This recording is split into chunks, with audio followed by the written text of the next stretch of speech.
massive occasion on Saturday evening, doubleheader in Croke Park, and taking on the All-Ireland champions. So it's a nice baptism of fire in the league. Absolutely.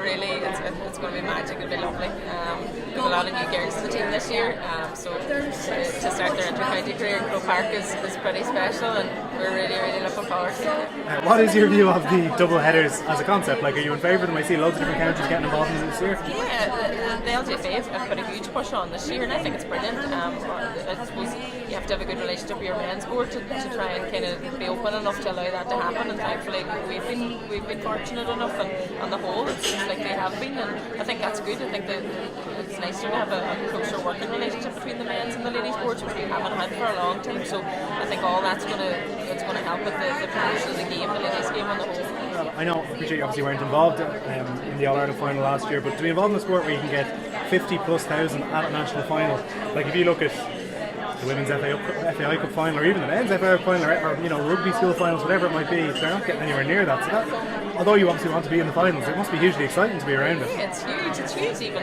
when you're watching, like we attended the 2017 All-Ireland final, and the buzz was just crazy. There's nothing like it, and for that to be a ladies' game, to be one of the highest attended in Europe or whatever, it's absolutely huge, and it's a testament to the work that's been going on behind the scenes. It's probably a huge draw that there's two new teams in 2017, and that's kind of Dublin being involved. It's kind of pushed it on a wee bit, and so we're all benefiting on the back of it. So it's brilliant. And what about, I suppose we were talking to Sinead about younger girls playing. Like, I can remember when I was growing up, you'd have 2 or 3 girls you might have on your team or playing against, whatever it might have been. Whereas now you've got girls, full 15 teams at 8, 9, 10, 11. So there seems to be a much bigger uptake of girls who are playing sport. Yeah, I suppose it's all down to the clubs too, and the work that's going on behind it. And then I suppose they put more work into kind of role models now at national level and stuff like that. And again, it's the LGFA and the sponsorship and the investment going on behind the scenes that they've actually people look up to now, and that kind of and GA is getting bigger and bigger all the time. It's still your main sport, I suppose, depending on where you're from. It's still the main uptake, So yeah, there's a huge push going on, and I think that's finally seeing that now. I suppose it's taking a lead. Speaking a little bit about the National League then, how much importance do you place on it as a competition versus the Ulster Championship and the All-Ireland Series? Yeah, I suppose it's the start of your year, and you don't bench a lot on the league, to be fair.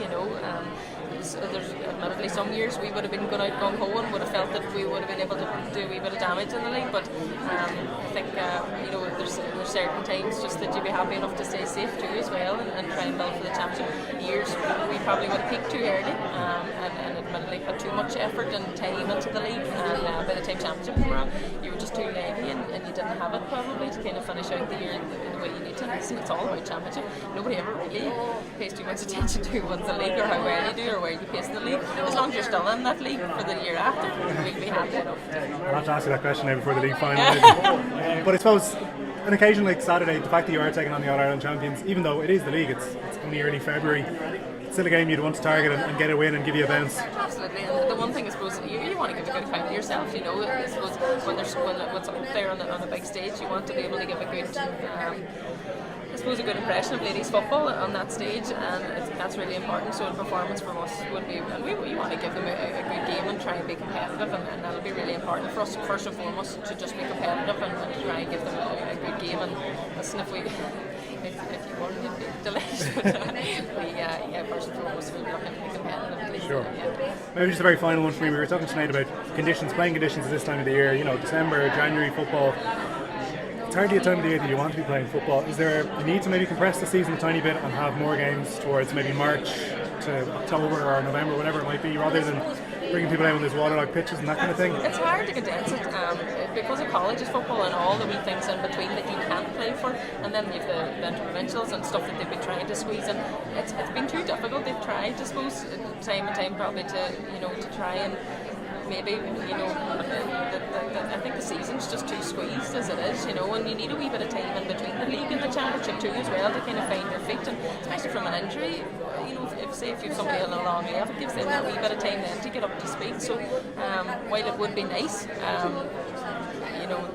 try and leave it a wee bit later into the year, I would say it's an ongoing challenge for them. It would be pretty hard. It would be long lovely. If every pitch looked like Croke Park this time of the year, I said we'll never, we haven't been on a pitch as nice as that in January, never. So that'll be pretty good. Karen, it's 9 years since Donegal played in Croke Park. It's nice to get a game this early in the season in the stadium. Yeah, it'll be brilliant. We're just standing out there now, and it's just fabulous. The buzz, and the Dublin girls are so lucky because they get to play on it time and time again. They're probably used to it now at this stage, whereas it's a whole new ball game for us. So we're all really looking forward to it. It gives you something. It's really lovely to have, when you start out your season, just to say in 6 or 8 weeks' time you're getting to run around Croke Park, and that'll be lovely. But as I say, listen, there's still a game to be played. We still have a job to do, and it's the same as any other game to us now at this stage. But we're really looking forward to it for that reason. As Peter was saying, like this time of the year, the pitches are not in the greatest condition. You're not going to have that problem on Saturday with the carpet-like surface in Croke Park. And it is like carpet, there's very few pitches in the country that you could say are like carpet. And I suppose our centre of excellence would have been relatively good shape for this time of year.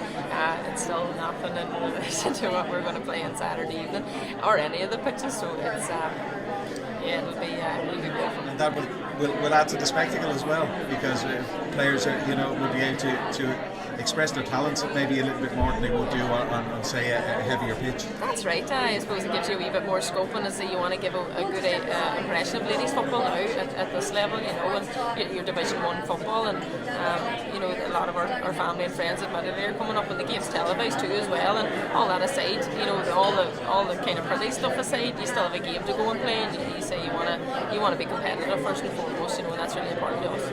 It's Dublin on Saturday. It was the same actually last year. Opening game was Donegal and Dublin. They're always very tight games between the two, so it's expecting the same on Saturday. Absolutely. The girls came to Letterkenny last year, and it was an absolutely brutal day. And the pitch was in good shape, admittedly, but it was just a brutal day. So, and it was a battle. It was only maybe 1-5 to. 5-1. We lost by 5, did we? So it was pretty tight, and we expected to be pretty close on Saturday, hopefully as well. This time of the year, it's the first game of the league. You can't really read too much into any sort of result at this time of the year. I think it's just about getting probably football into the legs. That's it. And listen, it's a lovely way to start it off, but nobody will ever remember. Like, I can't even remember what the score was last year. I know there was 5 points in it, but nobody ever remembers how those games go. They say it gets a wee bit of miles in the legs, and we've played a couple of challenge games, but they don't bring the same obviously intensity as a competitive game, and there's nothing really riding on them. So it gives us a wee opportunity. We've a lot of new girls there, and it gives us an opportunity to see what they're like in that competitive environment as well. And as well, you'll have to start some time along that process to pick up points and try and stay up in the league. So I suppose we've got to start somewhere. Where would you see Dublin's strengths? What will Donegal be looking out for on Saturday? They're very pacey. I think the one thing with Dublin is that their basic skill levels are very good.